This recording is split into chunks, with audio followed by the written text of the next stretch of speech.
আমি ইমানি রোগের ট্রিটমেন্ট করতেছিলাম, ইমানি রোগের। ইমান ছাড়া আমলের কোনো দামই নাই, কথা ঠিক কিনা? জোরে বলেন। ইমান হলো এক, সংখ্যার মধ্যে সব থেকে ছোট সংখ্যাই ধরেন। ইমান একটা সংখ্যা, যেটা এক, সব থেকে ছোট সংখ্যা এই সংখ্যার মধ্যে, কথা ঠিক কিনা? কিন্তু একের পরে শূন্য লাগাইলে কত হয়? আর একটা লাগাইলে, আর একটা লাগাইলে, এরপরে 10,000, 1 লাখ, 10 লাখ, কোটি এভাবে বাড়তেই থাকে, ঠিক কিনা?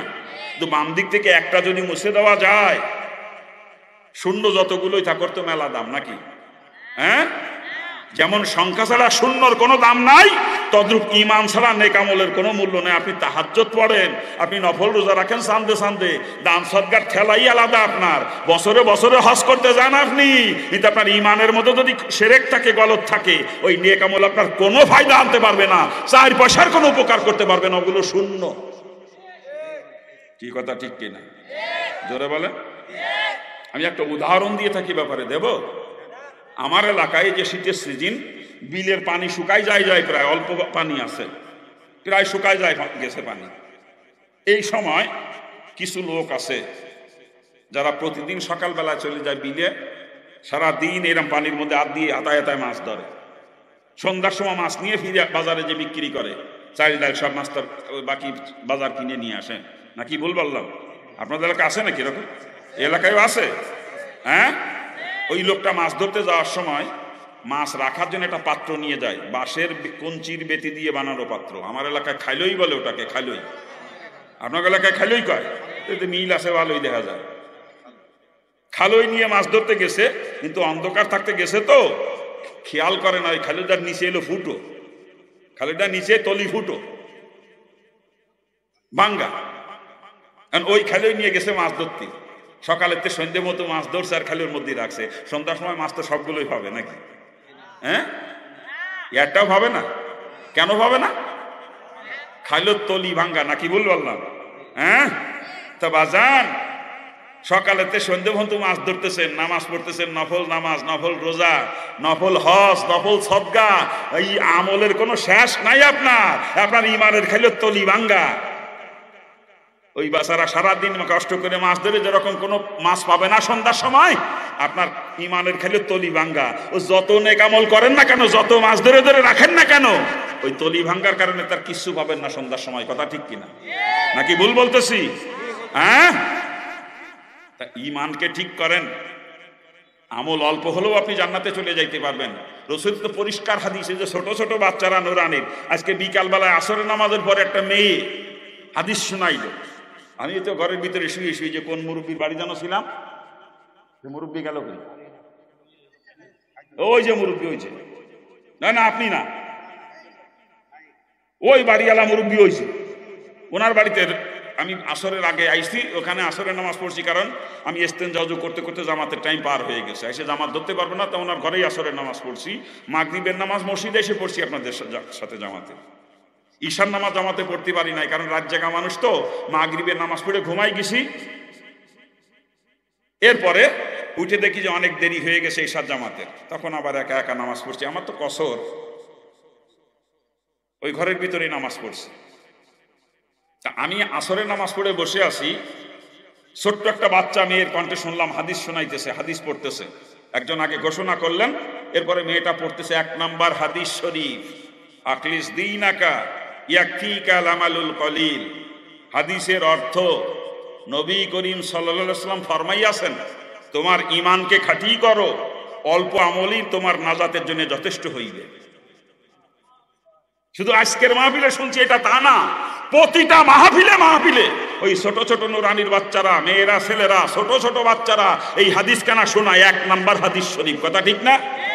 হাদিসের অর্থ কি? তোমার ঈমানকে খাঁটি করো, অল্প আমলই তোমার নাজাতের জন্য যথেষ্ট হইবে। আমার বাজান, ঈমান যদি খাঁটি হয়, শিরক মুক্ত ঈমান যদি হয়, আপনার তাহাজ্জুদ পড়া লাগবে না, আপনার নফল রোজা রাখা লাগবে না, নফল সদকা করা লাগবে না, নফল হজ লাগবে না। শিরক মুক্ত ঈমান তৈরি করেন আর ফরজের উপরে শুধু অটল থাকেন, আপনি জান্নাতি, আপনি জান্নাতি, আপনি জান্নাতি। আর যত নেক আমল আছে সব করবেন, নামাজ পড়তে পড়তে কপাল ছুলিয়ে ফেলাই দেবেন, এরে বিয়াক্কেল, তোর ঈমানের মধ্যে শিরক ভরা, ওই নামাজ পড়ে বন্ডামি করে তোর কোনো লাভ নাই, তুই জাহান্নামের কীট। আগে ঈমানকে ঠিক করেন, আগে ইমানকে ঠিক করেন, শিরিক মুক্ত ইমান তৈরি করেন। আজকে শিরকের ভরপুর মুসলমানের ইমান, শিরকে ভরপুর।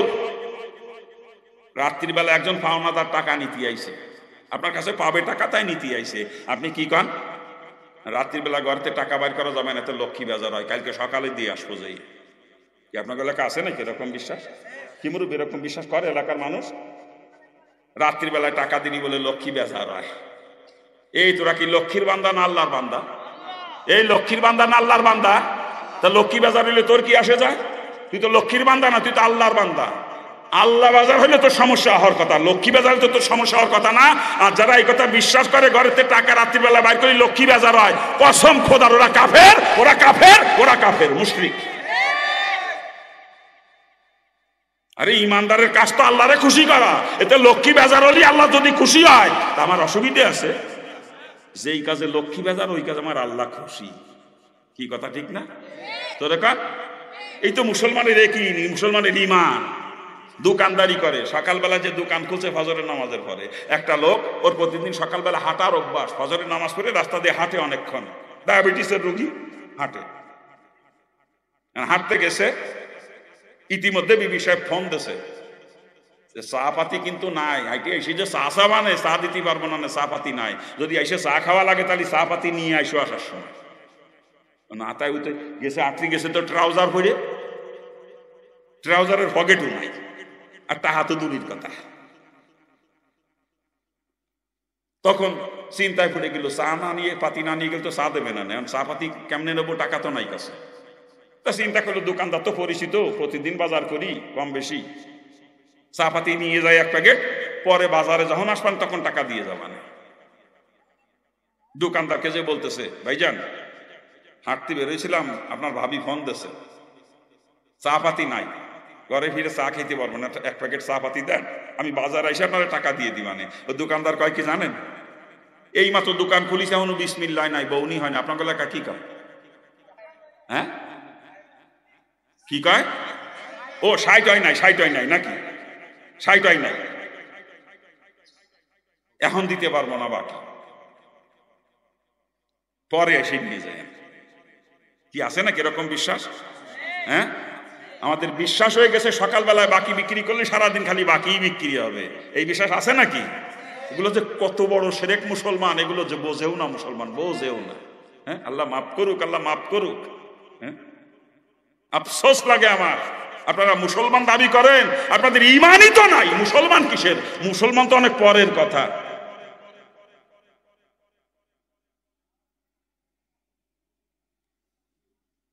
রাত্রিবেলা ঘর ঝাড়ু দিয়েছে, ঘর ঝাড়ু দিয়ে দরজার কোনায় ময়লা জমা করে থুই দেয়, বাইরে ফেলে না। কিয়া এই দরজার কোনায় ময়লা জমা করে বাইরে ফেলে দিলি কিয়া ময়লা? রাত্রিবেলা ঘরতে ময়লা ফেলা যায় না, ফেললি লক্ষ্মী বাজার হয়, সংসারে বরকত চলে যায়। আচ্ছা বলেন তো, ময়লা ফেলা না ফেলার ভিতরে সংসারের বরকতের কি সম্পর্ক? হ্যাঁ, সংসারে বরকতের কি সম্পর্ক? এগুলো বিশ্বাস আছে নাকি আপনার এলাকা? এলাকার মানুষ এরকম বিশ্বাস করে? আফসোস, আফসোস, আফসোস। এইগুলো নিয়ে কোনো বক্তাই ওয়াজ করে না। বক্তারা স্টেজে উঠিয়ে কিচ্ছা কাহিনী, মুসলমান জাহান্নামের কিট হয়ে যাচ্ছে সেরেক করতে করতে, আর আমরা সে ওয়াজ করি ইউসুফ, জুলেখা, ফেরাউন, মুসা, সুলাইমান, বিলকিস। আমাদের ওয়াজের ঠেলা কি? মুসলমানদের জাহান্নাম থেকে বাঁচানোর কোনো টার্গেটই আজকে আমাদের আলেম ওলামার মধ্যে নাই। আমরা খালি পকেট ভারী করার ধান্দায় ঘুরতেছি, পকেট ভারী করার ধান্দায় ঘুরতেছি, যে কেমনে ওয়াজ করলে টাকা পয়সা একটু বেশি পাবা না, হাদিয়া একটু বেশি পাওয়া যাবে না, মানুষ আমার প্রতি কেমনে আকৃষ্ট হইবে না, আমার ফিরে বছর আবাদ দাবাদ দেবে, এই আমাদের টার্গেট। কিন্তু ওই মুসলমানকে জাহান্নাম থেকে বাঁচানোর কোনো টার্গেট আমাদের নাই, কোনো টার্গেট নাই।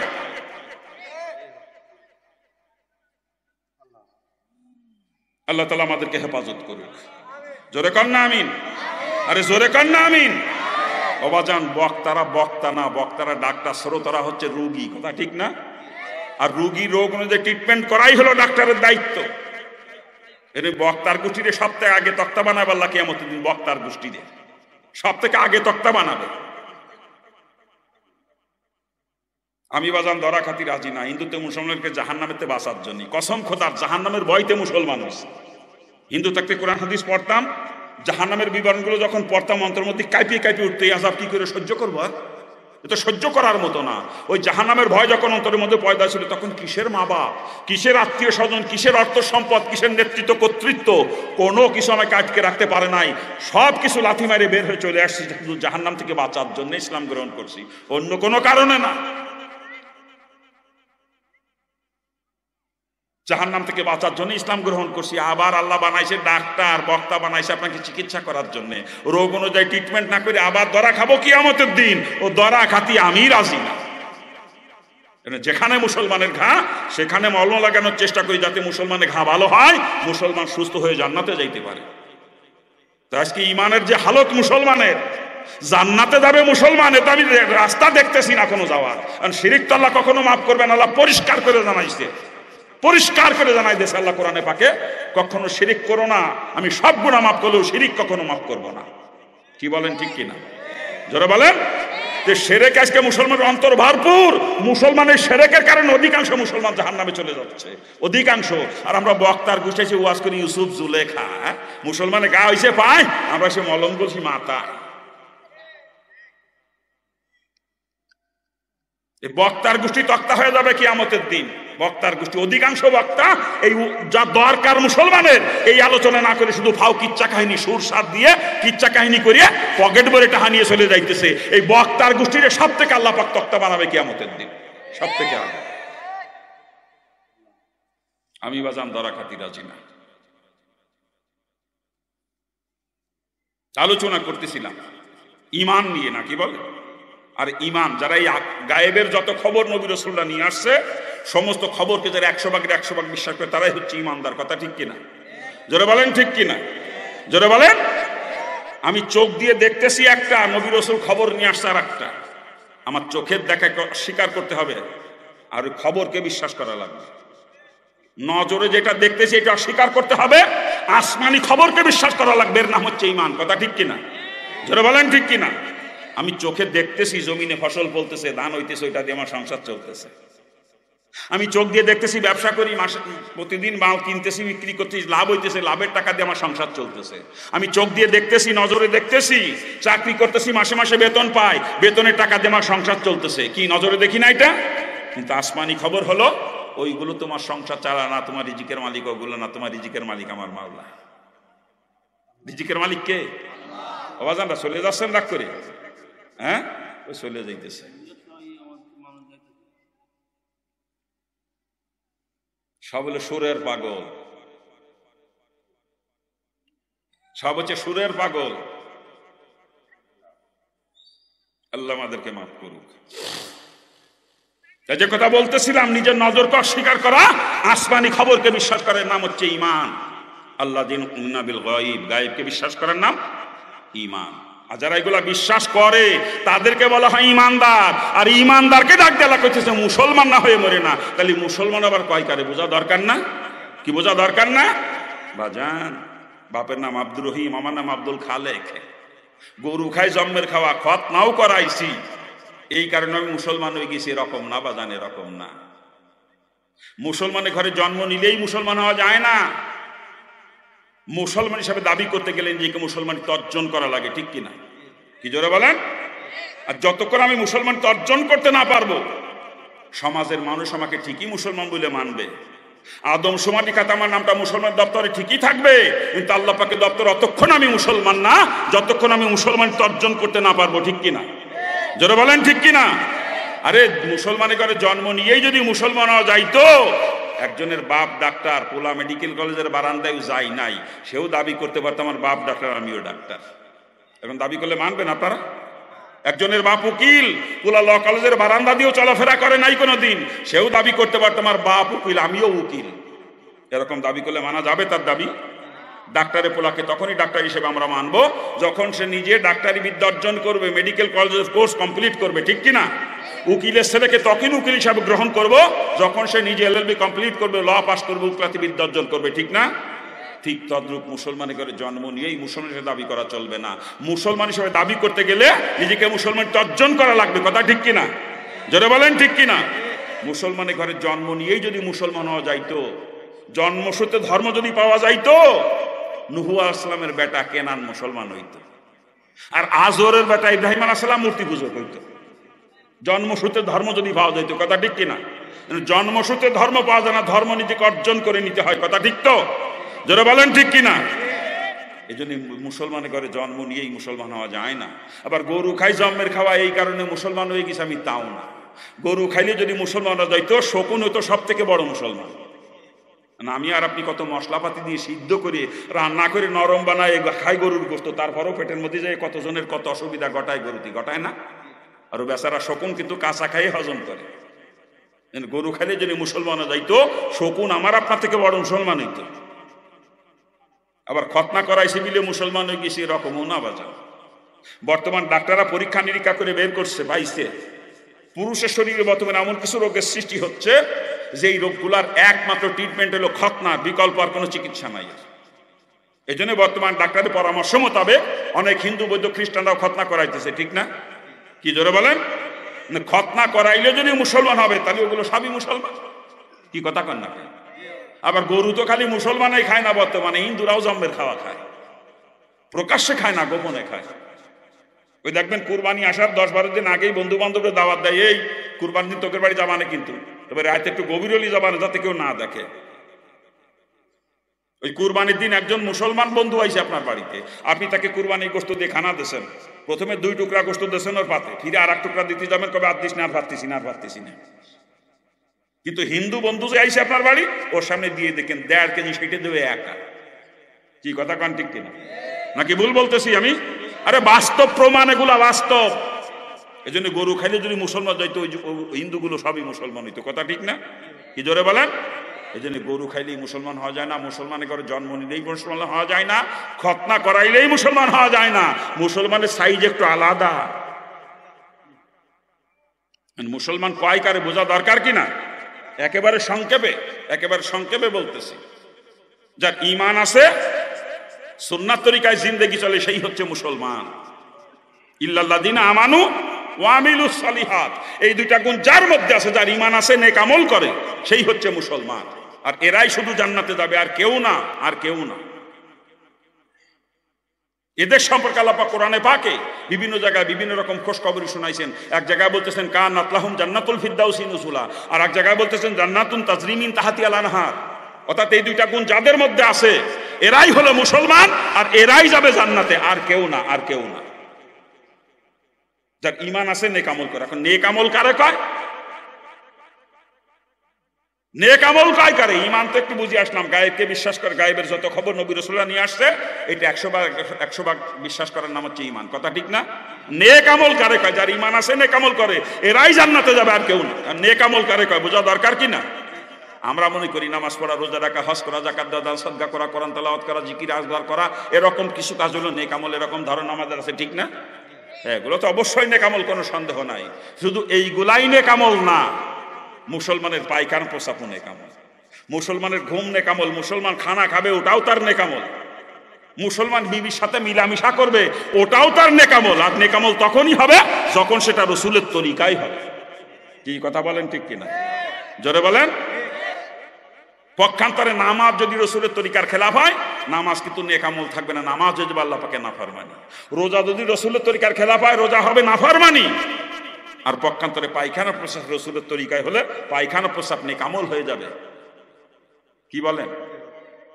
খানা খাওয়া রসুলের তরিকা হলে শুধু পেটই ভরবে না, নেক আমল হবে, লক্ষ লক্ষ নেক আমল নামায় জমা হবে। কি কথা ঠিক কিনা? যার ঈমান আছে, নেক আমল করে, সেই হচ্ছে মুসলমান, সে যাবে জান্নাতে। ঈমান হলো গায়েবকে বিশ্বাস করার নাম, আর নেক আমল হলো রসুলের তরিকায় চলার নাম। এক কথায়, যার ঈমান আছে, রসুলের তরিকায় জিন্দেগি চলে, সেই হচ্ছে মুসলমান, আর এরাই শুধু জান্নাতে যাবে, আর কেউ না। কি কথা ঠিক কিনা? আর একটা কথা খেয়াল রাখা, আল্লাহ পাক কোরআনে পাকে পরিষ্কার করে ঘোষণা করে ওয়াদা করলেন, ফামাইয়ামাল মিসকালা যাররাতিন খায়রান ইয়ারা, অমাইয়ামাল মিসকালা যাররাতিন শাররান ইয়ারা। যারটা পরিমাণ নেক আমল যদি করো বান্দা, তার বদলা তুমি অবশ্যই বাবা, তুমি কখনো তার থেকে বঞ্চিত হবে না। চিৎকার দিয়ে বলেন সুবহানাল্লাহ। অমাইয়ামাল মিসকালা যাররাতিন শাররান ইয়ারা, যারটা পরিমাণ নাফরমানি যদি করো বান্দা, ওই নাফরমানির শাস্তি অবশ্যই তোমাকে ভোগ করা লাগবে, তুমি কখনো তার থেকে নিষ্কৃতি পাইবা না। চিৎকার দিয়ে বলেন নাউজুবিল্লাহ। এই জন্য বাজান, জীবনে যা কিছু করবো সব কিন্তু নেক আমল হওয়া লাগবে। কোনোটা যদি নাফরমানি হইয়েই যায়, সে যত ছোটই হোক না কেন, ওই নাফরমানির শাস্তি অবশ্যই ভোগ করা লাগবে। আল্লাহ পাক জাররা পরিমাণে জানাইছে, জাররা পরিমাণ। জাররা চেনেন? জাররা চেনেন? একটা কাপড় ধুইছেন, ধোয়ার পরে ভালো করে নিংড়েইছেন, নিংড়ে কাপড়টা যেটা ঝাঁকি মারবেন, ঝাঁকি মারার পরে কিছু কণা উঠবে বাতাসে, দেখছেন কি ওড়ে না কিছু কণা? ওই একটা কণা হলো একটা জাররা, ওই একটা কণা হলো একটা জাররা। আরো আসেন, একটা সরিষার দানা, সরিষার দানা তো কয় মন হয় ওজন, নাকি কান? হ্যাঁ, কয় মন ওজন হয় সরিষার দানা? হ্যাঁ, ওই একটা সরিষার দানাকে 70 ভাগ করার পরে এক ভাগে যতটুকু হবে ওইটা হলো এক জাররা। ওইটা কি? এক জাররা। এই জাররা পরিমাণ নাফরমানি করলেও শাস্তির হাত থেকে নিস্তার আল্লাহ কোরআনে পাকে ওয়াদা করে জানাই দিয়েছে, ওয়াদা করে। এই জন্য জীবনে কোনো একটা কাজ নাফরমানি না হয়ে যায়। হ্যাঁ, থুতু ফেলা হোক, থুতু ফেলাও নেক আমল হওয়া লাগবে।